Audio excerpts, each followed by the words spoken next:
Welcome. I'm Robin McTague, Master Holistic Healer and Relationship Mender. And I'm here to talk to you today about partner conflict resolution. So, my background is in psychology, counseling, conflict resolution, along with a multitude of other energy and other systems to help people to be the best that they can be and have the relationships they want with themselves and with others. And we all have conflict in our life. We come into the world and we're immediately into relationship, whether we want to be or not. And it's just part of life. And that's how we grow. Healthy relationships increase our lifespan, make us feel happier, help us to grow, to be more of who we are in the world. And so relationships are so important.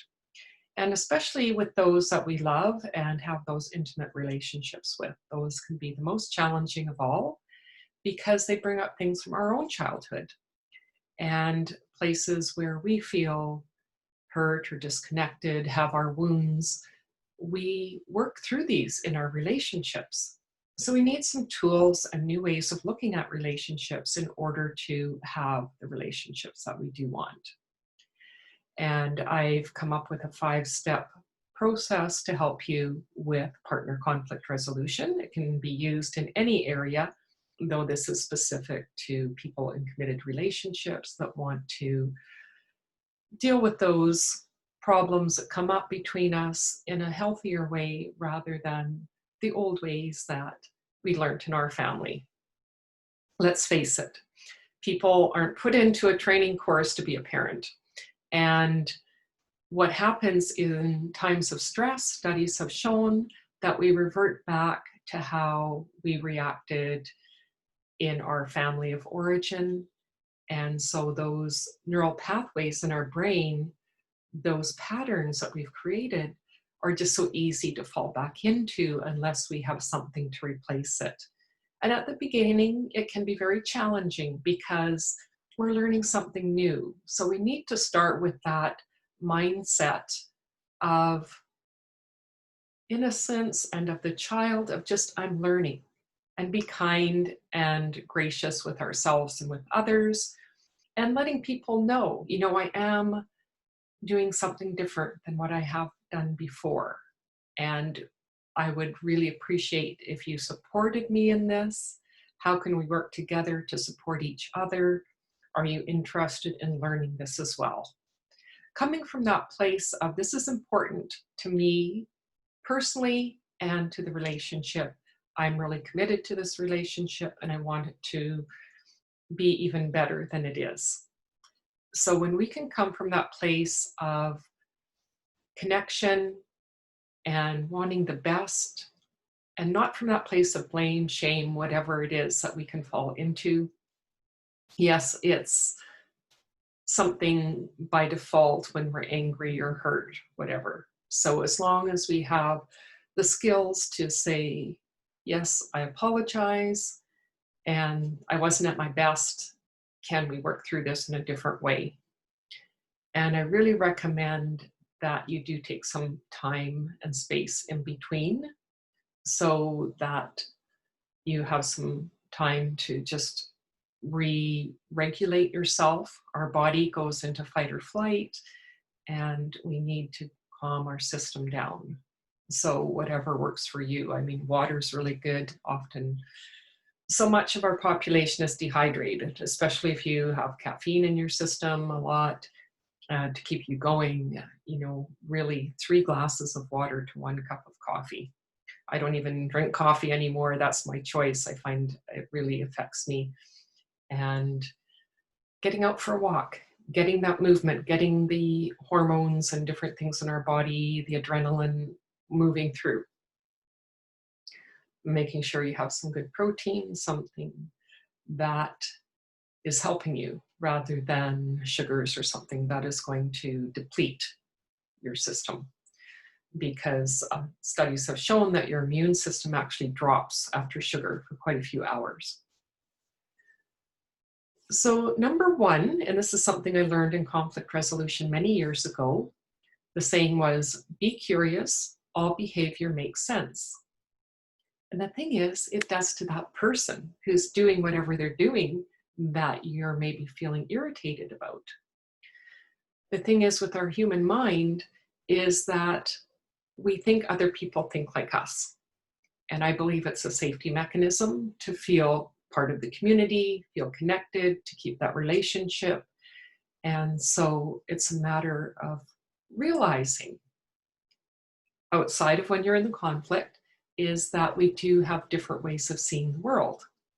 So when I can come from that place of being curious and wondering, I wonder what's going on for them, and then asking those open-ended questions rather than, are you feeling angry? And then they might say yes or no. It may or may not be the truth, depending what kind of relationship you're having and what the conflict is about. And if they're feeling safe in the moment, there's so many factors that could be going on there. Instead, thinking of what is something open that I could ask. Maybe I'm curious how you're feeling, what your reaction is to what I just said. That way it leaves a space for them to open up and have more of a dialogue about what's going on for them, rather than just a simple yes or no. Yes and no in this situation doesn't give us a lot of information. And when we can actually talk about what's going on for us, that even helps more. It helps to build. So really listen, not be thinking about what you want to say. Yes, you might be having your own reaction. Instead, realizing that, and it's like, that's okay, I'll get my chance to speak as well. I'm going to really listen to what that person is saying, and then using empathy, understanding that they're feeling challenged too. Chances are, if you're feeling challenged, they're feeling challenged as well. So as long as we come from that place of, yeah, I understand this is a challenge for both of us, then that helps to open the dialogue as well. When we leave aside the shame, blame, projecting, putting things onto the other person, then those are the things that shut down the conversation and the ability to actually move through the conflict. So the second step is to not take things personally. And we do so much. It's just part of how our brain works until we work on being able to have some distance, have some detachment. And, this is what Buddhism talks about. And there's lots of different places where this comes up. And it's a little bit different in the sense, yes, we want that for all of our life, but really we need to be focused on this in the moment, in the situation that we're dealing with, the conflict.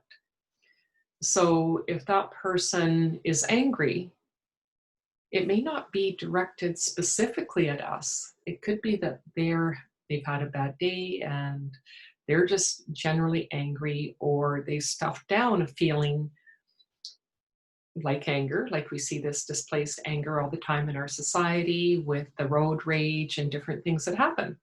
Because if we're not addressing it and dealing with the emotions as they come up, they get buried and they're going to come out some way at some time in some often weird ways when we're not doing it consciously.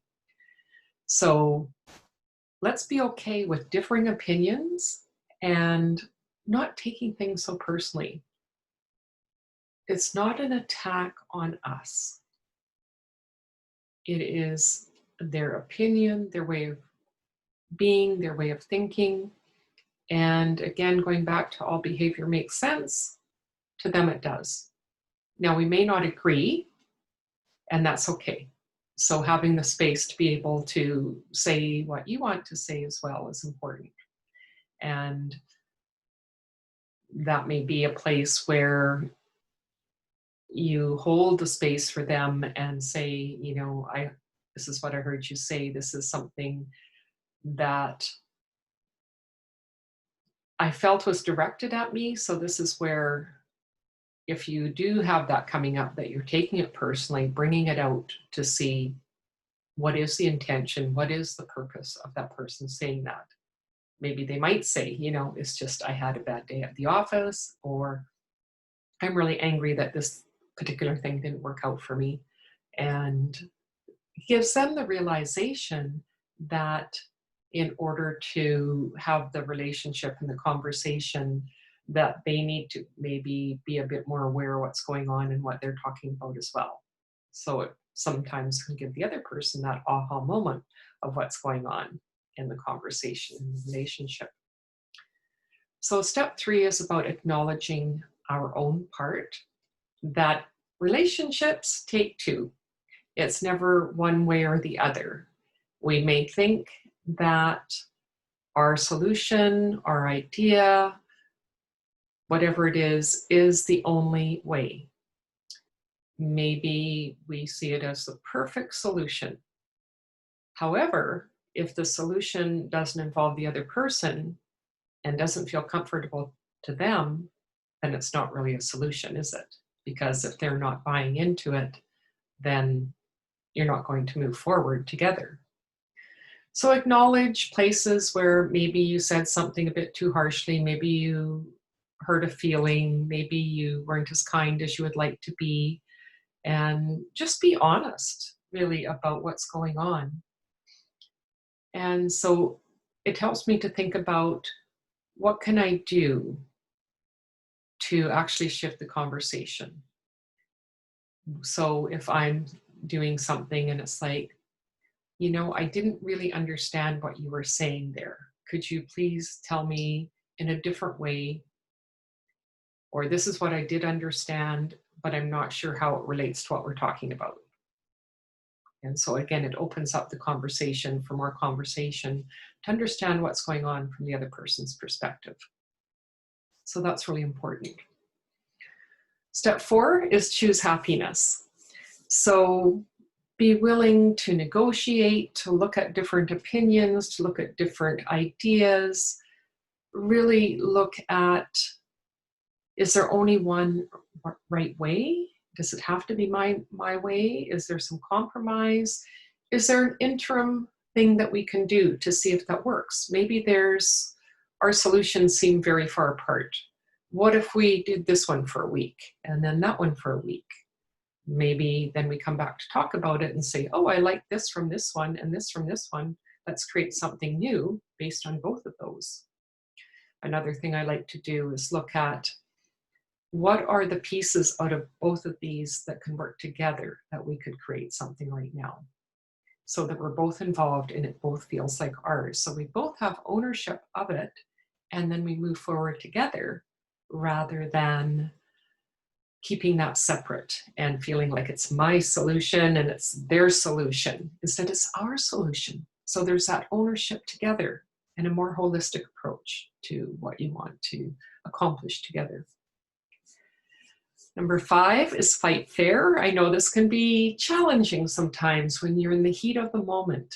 And that's where maybe you need to do the timeout, just like you do with kids. You can do it with your partner or friends, family, whoever it is. And say, I just need some time and space. I need to go for a quick walk, or I need to go grab a cup of tea, have some time to myself. And I do work with the Enneagram, and certain types on the Enneagram, that's much more important to them. So it would be, I need that time alone to figure out what I'm feeling. It's really hard when certain types are in front of other people and they're feeling all that emotion, and they may not have as much capacity for different types of emotions as you do. And so it's important to give that other person the space that they need to figure out what's going on for them. And not be stuck to a schedule, right? So letting that person take as much time as they need. Maybe it's an hour, maybe it's a day. So really allow that. And so you can check back in. Or even at that start, okay, I understand you need more time. I need to relax and kind of sit back from this as well. How much time would you like to have to come back and see if it's a good time to talk about this again? And so it might be, okay, let's check in before dinner or something, depending on what's going on in your day. And I like to add a bonus tip, which is about creating ground rules in advance. So if there are things that are important to you and you have these agreements in place when you're not in a stressed or a conflict situation, it's so much easier to refer back to them when you are in that state. Just like a bookmark I did with these steps. It's something you can put on your fridge, put in your purse, your wallet, whatever, and then you can pull those out. And it's like, okay, my mind, my thinking mind is not working so much right now. It's back in the limbic brain where it's more the fight or flight. How can I just take a breath, really connect back to my body, look at the steps, where am I? What is something I could do to get back onto this step process so that I can come back into relationship and we can work through what we want to work through. Because when you think about it, if you have a process and agreements in place, you can work through these things so much faster. You don't have to spend days, or the old adage of don't go to bed angry. It's like, if we want to do that, how are we going to do it? What is the process that we're going to do? It's no use having this agreement and then it's just lip service. And really those feelings are left unchecked.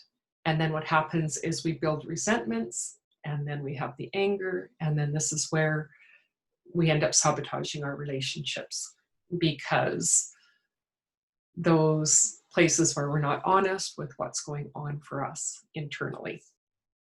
And so that is one of the big keys to me in relationships, is to really be honest with what you're feeling and coming up with those agreements of how it's going to be handled, and not expecting your partner to be able to hold and work with everything.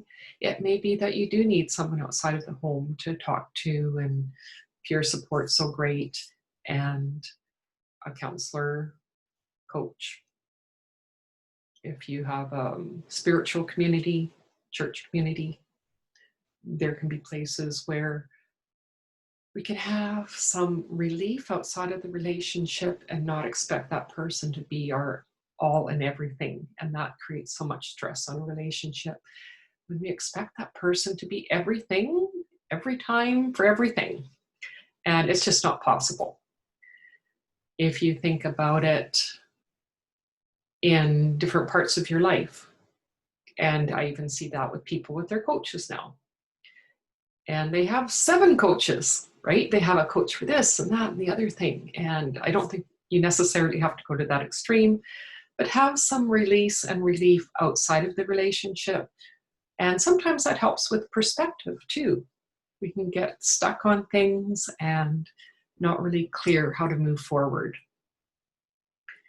So really give this process and the conflicts in your relationships priority. So when you're looking at dealing with something, maybe it's not something you can do right in that moment. Scheduling a time, making sure that you've created the space and the time for it, and not just before bed, right? Where, okay, well, we have to deal with this because we're going to bed. It doesn't give it the priority, and it's not the best place to be having these kind of conversations in the bedroom to begin with. If you have an office in your home, if you have a separate room that you can go into, it, depending on the child's situation and how possible that is. But the more that we make it a priority and schedule it and say, let's have the initial discussions around this, because what I find a lot of times is people come in with the issue and it's like they're just full of emotion and they want to talk about it now. I need to have this dealt with. And it's not the best place. The best place is to do the self-regulation. What do I need? Checking in with ourselves. Yeah, take that breath. Go for a walk. Do something physical. Have some water, something to eat, whatever it is, to bring yourself back grounded, to get out of the fight or flight. and acknowledge the feeling and the stress or whatever it is that's going on for you. The more we acknowledge, the more we move through it, the faster we move through it, and the better the outcomes when we actually begin the conversation. So I hope that you found this really helpful, and I really appreciate you listening and taking the time, and I hope that you have relationships that bring love and intimacy into your life.